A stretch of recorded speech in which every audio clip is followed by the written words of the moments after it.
Ladies and gentlemen of the jury, your presence has been requested today to decide the matter once and for all of this Jesus of Nazareth. This case is about a man already condemned, a sentence already carried out, but a legacy up in the air. And today we will decide how his story will be written.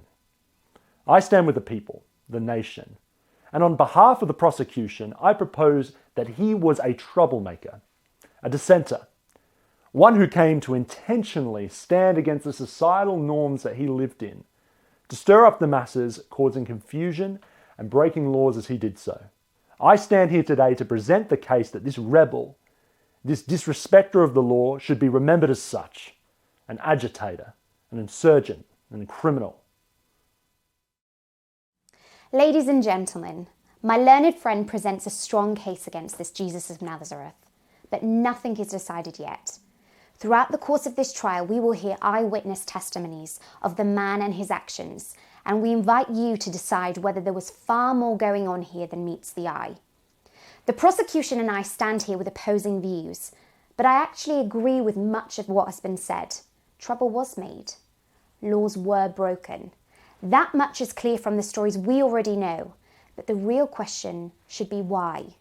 Why were these actions considered necessary? What was he trying to show us that we couldn't already see? Following the statements of 5 witnesses, you will be asked to make up your own minds. Was this man more than simply a mischief maker? Was he a rebel or revolutionary? And what was the revolution he paid the ultimate price to begin? Let's call our first witness to the stand.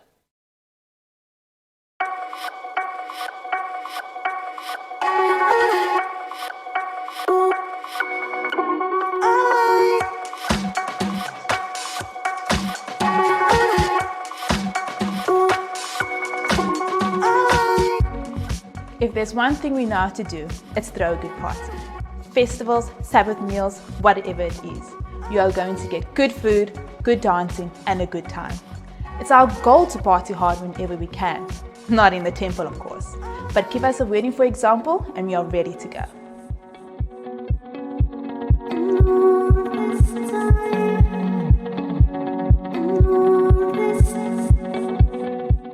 We have been waiting for this wedding for so long. It was just one of those match made in heaven couples. It felt inevitable. They were always together, whispering sweet nothings. You could just tell for the longest time that they were meant to be with each other. We are so excited to celebrate. At the start of the wedding, a group of Galileans showed up. You can tell they're Galileans. Strange accents. My friends and I were there helping to set up. And then at the back of the group, we saw a rabbi, a teacher. And we were gutted. We were just trying to have a good time at this wedding, and then this rabbi shows up. Everyone gets so funny around rabbis, all on their best behavior, not acting like themselves, or the older men trying to one-up each other with their thoughts about the scriptures. But the party starts, and I see this rabbi head to the middle of the circle, and he dances so hard it looks like he's going to pull his hamstring.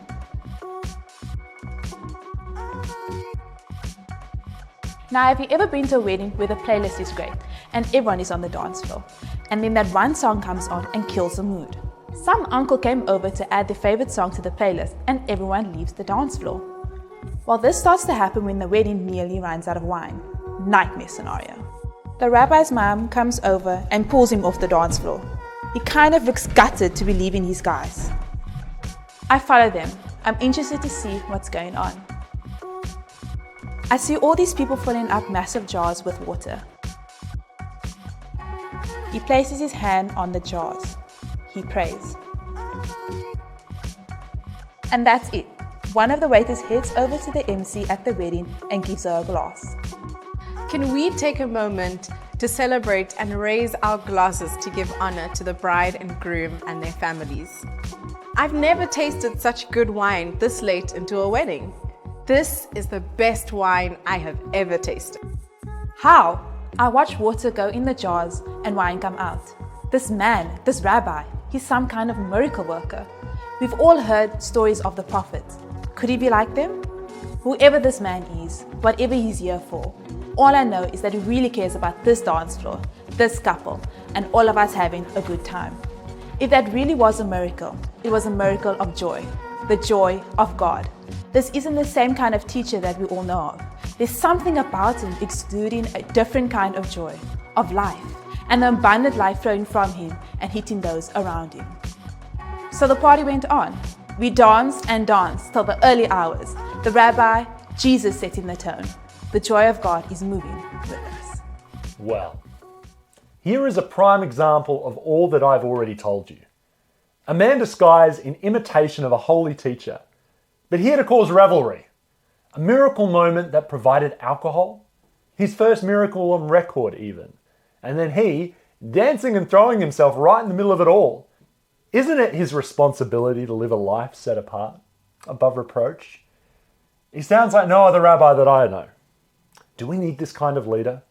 Can we live in a world where frivolous things like this make the headlines? Can we live in a world where they don't? It seems that it might be more harmful to us to live without joy than to have an abundance of it. You would have us believe that worship leads to joy, and you would be right. But what if joy also leads to worship?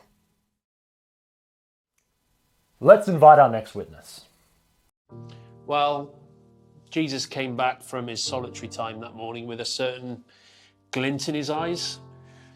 We always knew that anything could happen on any given day with Jesus, but there was something in his eyes that day that just had us on edge. He looked energized in that different kind of way, ready to cause some trouble. This sacred Sabbath day, this day of rest and reflection, was about to be a marker day, a before and an after day, a pivotal day in human history, the day where revolution accelerated into hyperspeed, the day when those oppressors lost control. All we ever knew of God, we learned from the religious elite, the Pharisees. They were the rule enforcers, the cultural controllers and master manipulators. They expertly placed themselves between us and God. We couldn't get to God except through them, or so they told us.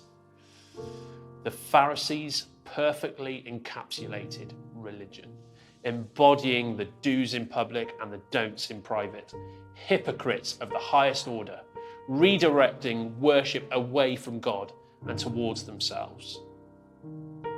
They were terrified of losing control, afraid of any spiritual emancipation. The day when Jesus walked into the square, you could see the hatred in their eyes towards him. They knew that this teacher couldn't be controlled like the others. He taught with an authority that scared them. I was stood near the back trying to maintain a bit of crowd control when I saw one of the women begin to cry out in pain. You could tell this wasn't just a physical pain. It was a deep soul cry kind of pain. Doubled over, she painfully stepped towards the crowds.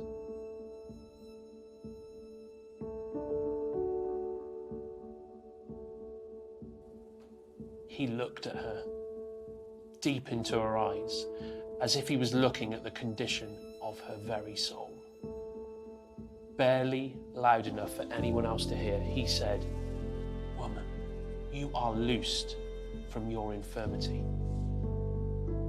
She was delivered, set free. Every weight fell from her, all sickness dissipated. She physically transformed before our eyes. The crowd erupted. It was a miracle. Someone shouted, "She's been crippled for 18 years. Others started shouting praises to God. Out of control and angry, these religious leaders tried to reassert their rules as sovereign.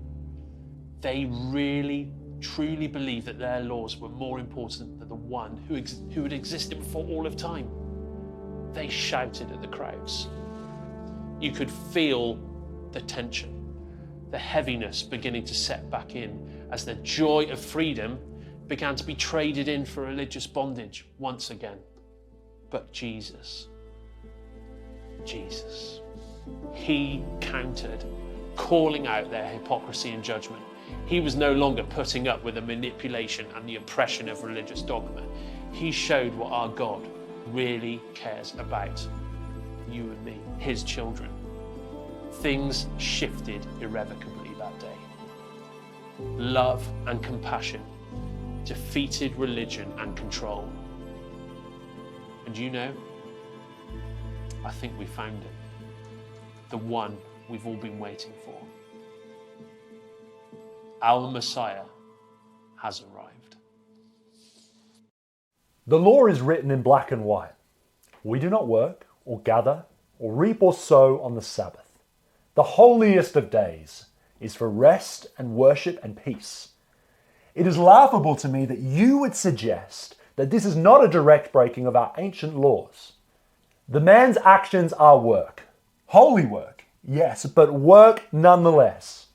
He has defied the laws of the land and it can't be overlooked.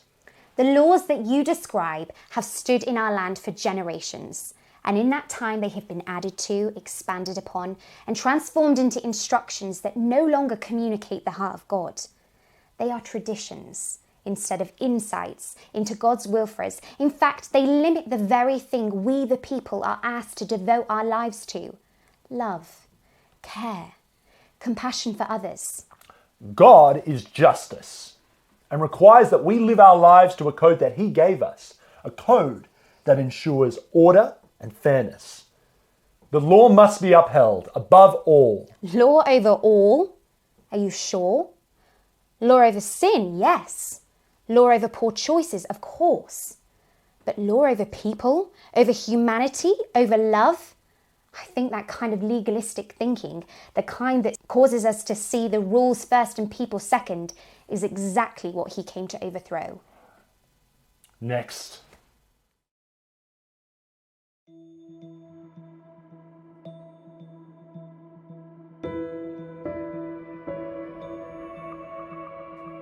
Filthy. I feel like dirt. Dignity being stripped away as I sink deeper and deeper, falling into this bottomless pit of ink. What once was white as snow is now contaminated. My innocence, gone. How did things get so out of hand? My self-worth non-existent, my heart carelessly passed around. I hate this. But I carry on. It's all that I know. I try to hide my sin in the shadows, pretending it isn't infecting me, but really the only person I'm fooling is me. I'm a mess. Torn apart by the hands of men. I am who they call the adulterous woman.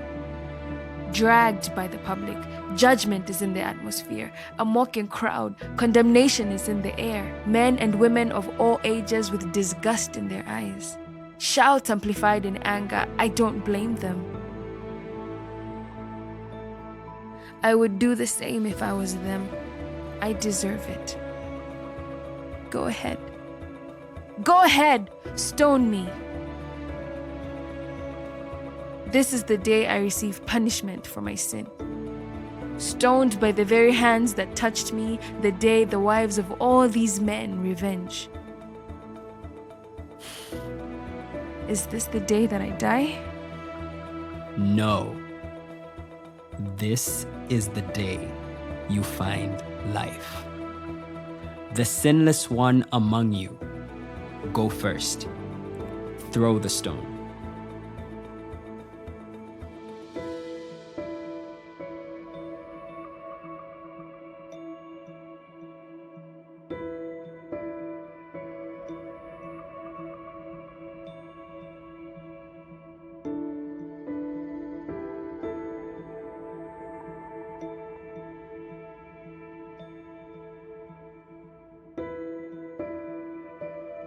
Has no one condemned you? No one. I do not condemn you either. Go from now and sin no more. Who is this man? When the world wanted to spit at me, he embraced me. When the world wanted to murder me, he gave me new life. When I hated myself, he loved me. He loves me, and I will never be the same.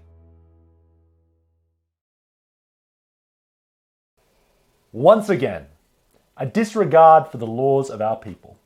This woman is a sinner and lives her life in total disrespect for the things of morality, purity, and righteousness in our community. Didn't he know that sin contaminates? That this behavior must be contained and punished? We have punished people and penalized people's humanity since the beginning of time. But without a solution, we will continue to stray back to our brokenness.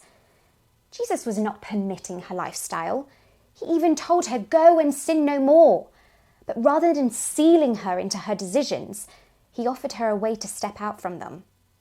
The law is final, but this leadership, this grace, brings a fresh start, a freedom. So you're suggesting a world full of people free to go and choose to sin again and again. We are all free to choose our future. It's our past that we need to be set free from. He erased the identity of shame and guilt over her and allowed her to go and write a new story, an invitation he extends to all who want it. This is madness. He spends his time among the lowest, the least of our society. And then he removes their debt to society with a private word in the ear, instead of a public example being made. He offers release where the law offers none. He forgives where the law cannot. He extends mercy to those willing to try and leave their mistakes behind them. Let's leave this. I don't see us getting anywhere. I propose that we call our fourth witness to the stand, an account showing that this man misunderstands honour and the roles of a balanced society. My master is particular, pedantic even, about the tiniest details. He's always a bit like that, and Passover brings out the most exaggerated version. But this year was another level. Everything had to be perfect in the house. Hallways swept twice, best wines brought in. He even made the garden boy pull weeds from alongside the road on the way here. Road he doesn't even own. It had all of us servants whispering in the hallways, anticipating the imminent arrival of some dignitary, politician, emperor, or king. But then a group of men show up. I'm talking just normal men. Traders, fishermen, men you'd see in the marketplace. And they ask for us to bring in the water, the bread, the fruit, the wine. And my master says give them everything they ask for. Give them extra. Be waiting outside the door all evening long, and whatever they request, send a runner to fetch it. No questions asked. He told us we were to be present, never interrupting. A good servant should never be seen, but always within reach. I've never seen him so intent on pleasing, so urgent in his excellence. Turns out they didn't need much, these men. Just the occasional top-up, clearing of plates, normal things, easy things. We sat in position outside the door and waited, whilst they talked and laughed. I don't know who these men were, but they must have been friends for a long time, or family even. I'm not sure. As the evening drew on, I knew it was nearing time to wash our guests. It was my role, really, as the newest of the household, the youngest on the team. Maya pours the wine and Hannah stands at the door, but I wash the hands, the feet, whatever they need to prepare the Passover meal ahead, the ultimate mark of comfort and hospitality. And so, when I smell the lamb nearly ready to be brought up, I gather my water jars, towels, and bowl, and quietly enter the room. Imagine my surprise, my confusion on seeing a man already at work, doing the job I was expected to do. He kneels before others, towel ready, and washes the dirt and dust from their feet, drying them tenderly and moving to the next, and speaking, instructing as he does it. Am I late? Was I slow? Will I be in trouble for this? I couldn't help but think of my master's dissatisfaction if he hears that his honored visitors were not looked after in this way. But as I stand, waiting, I hear his voice saying, "Do this, just as I am showing you. Wash each other's feet. I saw them exchanging looks, wondering why this would be his command. Who would bend down in the dirt to wash the feet of another, willingly, stooping down without being instructed or employed to do so? That's what we do. That's our job. The invisible ones, the silent servants. But he continued, the greatest among you should become like the least. The one who rules should become the one who serves. The men I could see struggled to hear this, some shaking their heads, others doing all they could not to step away. But he continued to speak, and they began to nod, to kneel, to smile, and they called him Rabbi, Teacher, Master, and then rose and sang together a song of praise. It was a noble gentleness that filled the room, a steadfast kindness, a humble joy that lifted each man to his feet and out to wherever they went after their time with us. And it is noble gentleness that I have carried with me since that night of being in the presence of that upside-down teacher. I no longer resent being the least, the foot washer, because it feels like he is with me in my task of caring, like he actually sees me, that king of the servants, that servant king. In blurring these lines, he creates a class confusion. He denies himself the service of others and risks creating a future where people no longer know how to treat their betters, their elders, with the proper respect. Society needs lines to be drawn, and where leaders are served and honoured, and those born to do so should lift them up as examples to follow. And that's the way it has always been. We serve our leaders. We hope to be like them. And we ensure that the power stays with those at the top in a hope to inspire those at the bottom to climb up the ladder. But how can they climb without also being served? And how can power be shared if those at the top are too in love with their position to share it? This man did not come to reinforce our ideas, but to turn them on their heads, to spin them upside down until everyone wins. Everything we think we know, he wants to challenge. Everything about how we've got here, to this, he wants to heal. And it starts with change. But we haven't seen the greatest defiance of all yet. We haven't even discussed his greatest upset, his strongest statement. Let's call our final witness to the stand.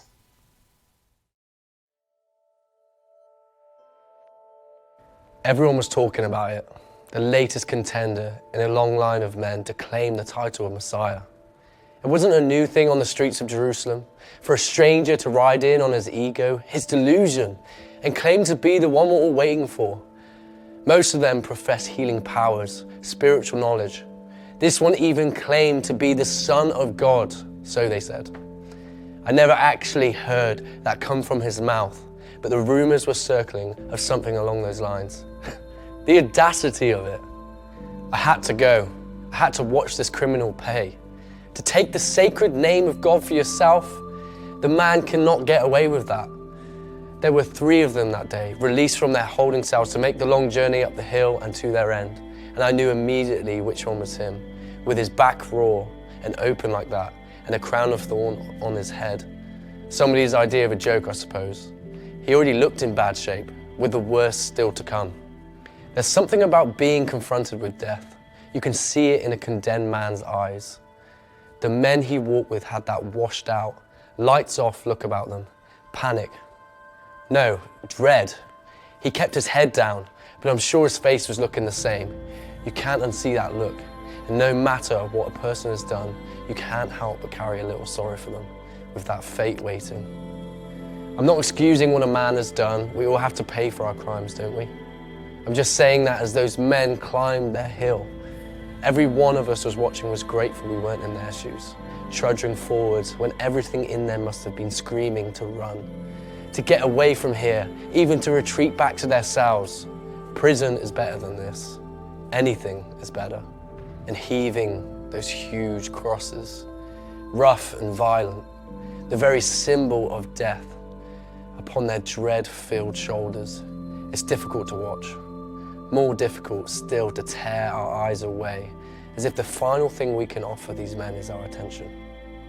And so I stood watching on and feeling thankful that death wasn't waiting for me that day, like it was for them.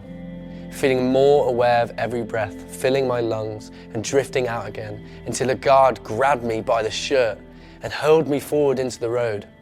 I saw that blasphemer was stumbling, slowing under the weight of his cross, and the guard gestures me to help. Me? I'm just here for the justice, for having my story to tell in the inn tonight of the man whose mistakes I will never make myself. Why me? Maybe I'm the safe bet because I'm not dressed like a Jew. I'm not from round here. I don't have a side in this fight. Or maybe because as much as I try to hide it, this soldier can see me wince as they do, sense me holding my breath, clenching my teeth as these broken men pass. Whatever the reason, I have been chosen, summoned to carry a cross I do not deserve. This is more of a story than I was looking for today. I approach the criminal who is crouching under the wooden beam, temporarily stationary on the final journey. I see the way his torn flesh is sticking to the cross and turn away. But my Roman friend in uniform blocks my retreat and I'm forced to help the stranger. Against my better judgment, I bend down next to him and shuffle my shoulder under the cross, taking some of the strain with him. You wouldn't believe how heavy it was, how sharp, awkward. This isn't like your smooth table at home.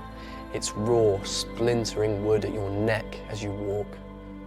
I could hear his footsteps shuffling behind me, his breath ragged and rasping, but he did not stop his trudge, our trudge, up towards Golgotha. He did not slow or give himself rest.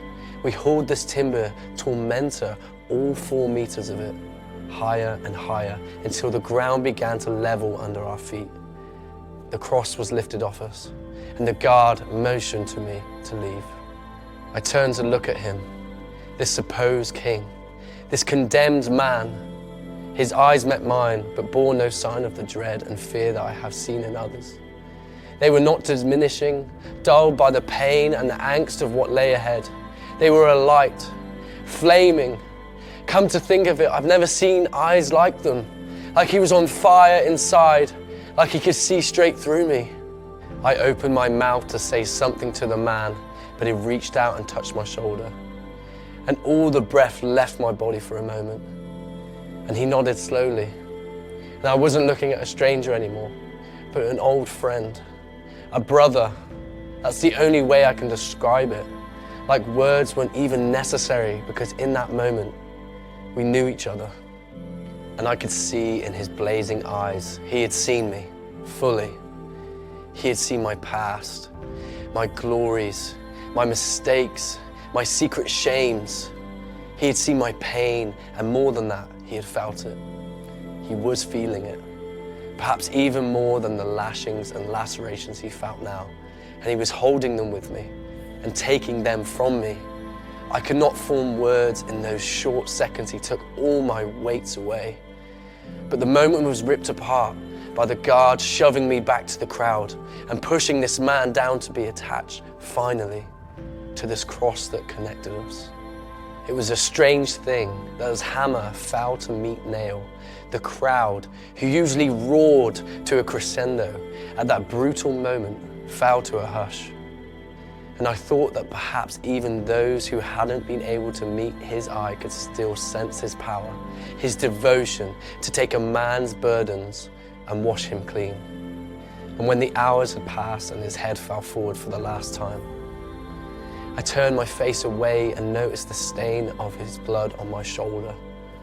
From his hand of friendship or from the cross we shared, blood seeped now into my clothes, a mark of life from one now dead.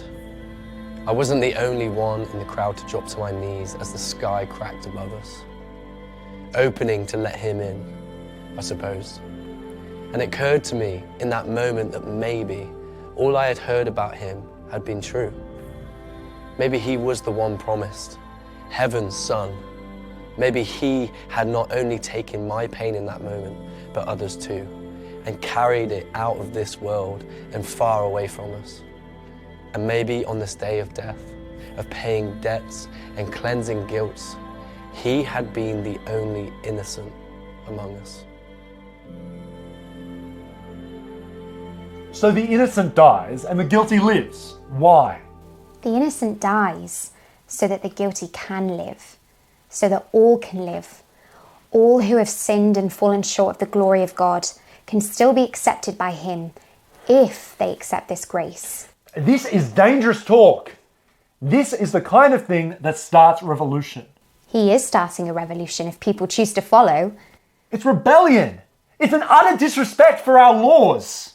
It's the fulfillment of the law and the launchpad for grace. He was a troublemaker, a rebel, He is a king, a teacher, a miscreant, a reformer, a criminal, an innovator, a radical.